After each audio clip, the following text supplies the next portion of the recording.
اب میں قرآن کریم کی وہ 2-3 آیتیں آپ کو سناتا ہوں جن میں اللہ تعالیٰ نے اپنی شان حاکمیت کا بیان فرمایا. اللہ تعالیٰ نے فرمایا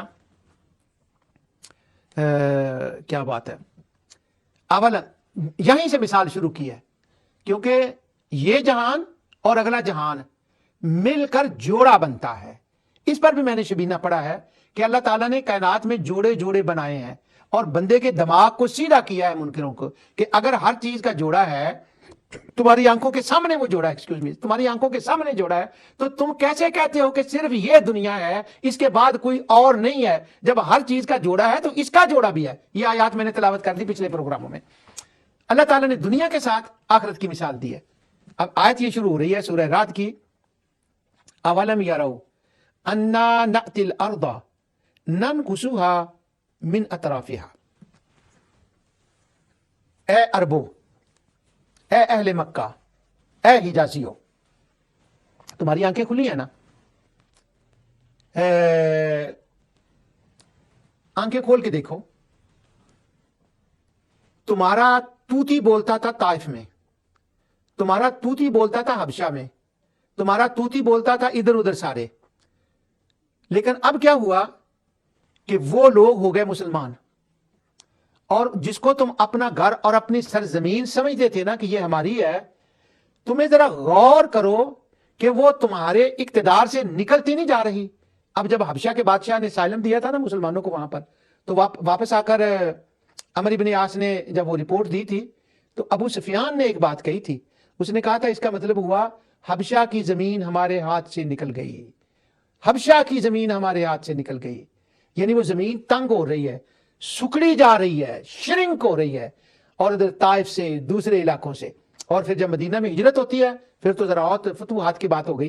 لیکن یہ سورہ رعد ہے، روایات کے اعتبار سے کئی ایسی آیتیں ہیں، بلکہ اسی آیت کی وجہ سے لوگ اس کو، بعض اہل علم نے اس کو مدنی قرار دیا ہے، لیکن سورت کا مزاج جو ہے وہ مدنی نہیں ہے، کیونکہ وہ اس آیت کی وجہ سے کہتے ہیں کہ زمین سکڑ رہی ہے اہل مکہ کے لیے. تو ظاہر ہے کہ جب یہ فتوحات ہوئی ہیں تو تبھی جا کر پھر یہ زمین سکڑے گی نا. مکے میں رہتے ہوئے تو زمین سکڑ نہیں سکتی، اس وقت تو فتوحات نہیں ہوئی تھی. یہ بات اہل علم کا دھیان اس طرف گیا ہے. لیکن یہی آیت جو ہے، یہ آیت آئی ہے سورت انبیاء میں. چلو رات کو تو کہہ لیں گے جی وہ ایک فلاں دہاق جو ہے نا اس نے کہا ہے کہ یہ مدینے میں نازل ہوئی ہے. اب پوری سورت کا مزاج بھی تو دیکھنا ہے نا کہ پوری سورت کا مزاج جو ہے وہ کیا ہے. اس اعتبار سے تو وہ مکی ہے. لیکن یہی آیت ہے آئی ہے اس کے انبیاء کے اندر، اور انبیاء تو پکی مکی ہے نا. وہاں بھی یہ الفاظ آئے ہیں کہ تمہارے ارد گرد کی زمین سکڑ رہی ہے. تو اس کا مطلب ہوا اس آیت کی وجہ سے یا اس اسلوب کی وجہ سے پوری رات کو مدنی قرار دے دینا. جن اہل علم کا خیال ہے ان کو ذرا اس طرح بھی توجہ فرمانی چاہیے کہ یہ آیت تو انبیاء میں بھی آ چکی ہے.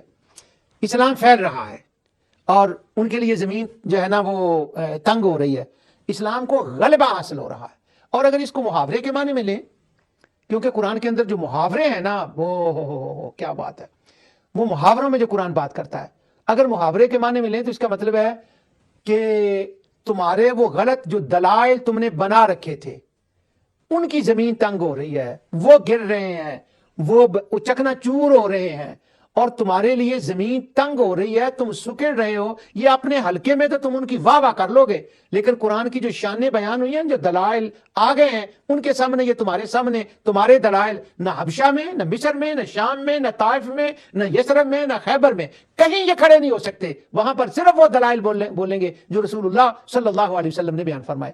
یہ ذرا تھوڑی سی وہ مکہ مدینہ کی وجہ سے میں نے اس کی بات کر دی ہے کہ تمہاری ارد گرد جو ہے زمین کے کنارے جو ہیں وہ کم ہوتے چلے آ رہے ہیں. آگے ہے واللہ یحکم لا معقب لحکمہ، اللہ کا فیصلہ ہے، اور جب اللہ کوئی فیصلہ فرما دے تو اسے کوئی چینج کرنے والا نہیں ہو سکتا.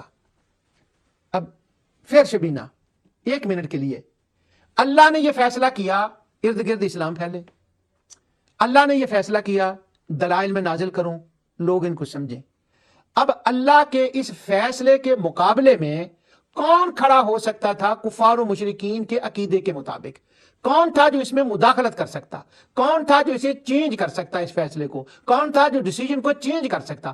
کون ہو سکتا تھا؟ اگر سورت رعد کی پچھلی آیتوں کو دیکھ لیں تو یہ وہی ہو سکتے تھے جن کے بارے میں ان کو کہا گیا تھا کل سموہم، ذرا وہ بتاؤ تو صحیح، وہ دکھاؤ تو صحیح ان کے کارنامے کیا ہیں، وہ کون ہیں. لہو دعوت الحق والذین یدعون من دونہ، وہ جو من دونہ ہیں نا، ان کے خیال عقیدے کے مطابق وہ کھڑے ہو سکتے تھے جو فیصلہ چینج کر سکتے تھے. کیا فیصلہ؟ فیصلہ یہ تھا کہ یہ اٹل ہے، اب ان کو کمزور کر دیں، آگے بڑھنے نہ دیں. وہ کوئی لات کی مائی بنائی ہوئی تھی، یہ میں بڑی دور کی بات کر رہا ہوں، لات کی دیوی بنائی ہوئی تھی. ویسے ہمارے یہاں مشہور ہے بندہ سی نیک، قبر بن گئی، دربار بن گیا، لوگ منتاں منن ڈے پے، پانی پیون ڈے پے. نہ نہ نہ نہ، اس کے اوپر میں نے جب توحید فہمی کا بیان کیا تھا اللہ تعالیٰ کے فضل و کرم سے، وہ سارے دلائل میں نے ذکر کر دیے تھے، اور اس کے اندر لفظ بدر کی حقیقت کی تھی کہ وہ بدر والا کیا ہوتا ہے، کیا مسئلہ اس کا ہوتا ہے. اب وہ تھی ان کے ذہن میں کہ یہ اس کو کریں. اللہ تعالیٰ فرماتا ہے جب میں روک دوں کسی بات کو کہ یہیں تک یہ بات رہے گی، اس سے آگے نہ لات کی حکومت چلتی ہے، نہ منات کی حکومت چلتی ہے، نہ عزا کی چلتی ہے، نہ چاند کی، نہ تاروں کی، نہ جنوں کی. واللہ یحکم لا معقبہ، اس کے بیک میں آ کر اس کو کوئی چینج نہیں کر سکتا. اگر یہ چینج کرنے کا عقیدہ ہی ان کا نہیں تھا تو اللہ تعالیٰ ان کو اعلان کیوں فرما رہا ہے کہ کوئی اس کو چینج نہیں کر سکتا.